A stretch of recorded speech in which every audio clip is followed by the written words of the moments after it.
জামাই বউ দুইজনকে মালা বদল করো, ঠিক আছে? এই নাও মালা পরাই দে। আচ্ছি, আমি শাদি করব না, আমি তো তোকে জিন্দা ছাড়বো না, আমি ওকে মেরে ফেলবো। ওকে আমার সামনে থেকে সরা। আরে মনে হয় ওর ভিতর শয়তানের আত্মা ভর করেছে। সিকান্দার, তুই গিয়ে তাড়াতাড়ি বাবাকে নিয়ে আয়, ঠিক আছে?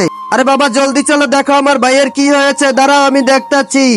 এই তুই কে, তাড়াতাড়ি বলে দে। হ্যাঁ বাবা, ওর ভিতর কি বড় আত্মা ভর করেছে? হ্যাঁ, ওর প্রথম বউ। ওর প্রথম বউ মানে এই বুড়ো। তুমি আমাকে মিথ্যা বললি কেন? আরে বহু পুরানো কথা ভুলে যাও, শাদির জন্য তৈরি হয়ে যাও। আরে বাবা, ওর ভিতর থেকে আত্মাটা তাড়াতাড়ি বের করো, ঠিক আছে? আমি করতাছি। এই তুমি যাও, কিছু একটা নিয়ে আসো আত্মাটা ভরার জন্য। এই নেন গুরুজি, এইটার মধ্যে আত্মাটা ভরে ফেলো। নেই নাও, আত্মাটা আটকিয়ে ফেলেছি। এবার এটা পবিত্র নদীতে ফেলতে হবে, ঠিক আছে? চলো ফেলে দিয়ে আসি। এই নাও, ফেলে দিতে আসি। নাও, ফেলে দিলাম, চলো এখন। তার আগে যারা চ্যানেলটি সাবস্ক্রাইব করে দিবে তাদের মা বাবা জানি অনেক দিন বেঁচে থাকে, আর যারা ভিডিওতে লাইক কমেন্ট করে দিবে তাদের মনের আশা যেন পূরণ হয়ে যায়। কমেন্টে বলে যাও আই লাভ ইউ মা বাবা।